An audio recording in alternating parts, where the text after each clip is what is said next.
White discharge किंवा ल्युकोरिया. आजही अनेक महिला स्वतःच्या समस्यांबद्दल बोलायला कचरतात.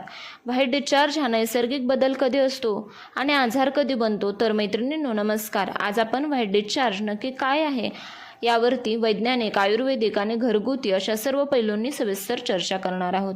व्हाईट डिस्चार्ज नक्की काय आहे? वैज्ञानिक भाषेत याला ल्युकोरिया म्हणतात. स्त्रीच्या पुनरात्मक अवयवांपासून म्हणजेच योनिमार्ग आणि गर्भाशय ग्रीवा यातून बाहेर पडणारा हा एक द्रव आहे. यात मृत पेशी आणि बॅक्टेरिया असतात. याचे मुख्य काम म्हणजे योनिमार्ग स्वच्छ आणि ओलावा युक्त ठेवणे. याचा शरीरावर होणारे परिणाम: हार्मोनल बॅलन्स. इस्ट्रोजन हार्मोनच्या चढउतारांमुळे हा स्त्राव होतो. नैसर्गिक स्वच्छता. हा स्त्राव हानिकारक बॅक्टेरियांना शरीरातून काढून टाकतो, ज्यामुळे संसर्गाचा धोका कमी होतो.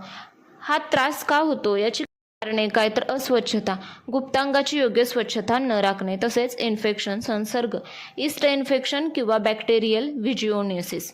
हार्मोनल बदल. वयात येताना, मासिक पाळीच्या आधी किंवा नंतर किंवा गर्भधारणेदरम्यान हा व्हाईट डिस्चार्ज होतो. तसेच प्रतिकारशक्ती कमी होणे, वारंवार आजारी पडणे किंवा अशक्तपणा हा याचे कारण आहे. तसेच चुकीचा आहार, यामध्ये अतिप्रमाणात साखर, मैदा किंवा उष्ण पदार्थ खाणे, तसेच मानसिक ताण. जास्त स्ट्रेसमुळे शरीरातील रसायनांचे संतुलन बिघडते. आता पाहूया डिस्चार्जचे प्रकार आणि त्यांचे कलर.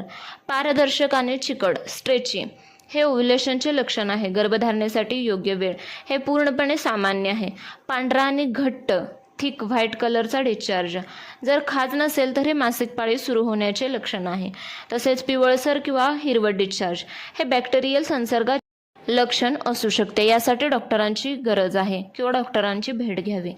तपकिरी किंवा रक्ताळलेला डिस्चार्ज, पाळीच्या लगेच नंतर असेल तर ठीक, अन्यथा हे गर्भाशयाच्या मुखाच्या समस्यांचे संकेत असू शकतात. गर्भावस्थेतील व्हाईट डिस्चार्ज.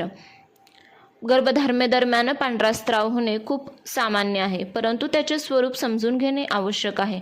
कारण गर्भधारणेत एस्ट्रोजन हार्मोनचे प्रमाण प्रचंड वाढते, ज्यामुळे ओटीपोटाच्या भागात रक्तपुरवठा वाढतो आणि स्त्राव अधिक होतो. केव्हा काळजी घ्यावी? तर डिस्चार्जचा रंग गुलाबी किंवा लालसर असेल तर तो स्पॉटिंगचा प्रकार असू शकतो.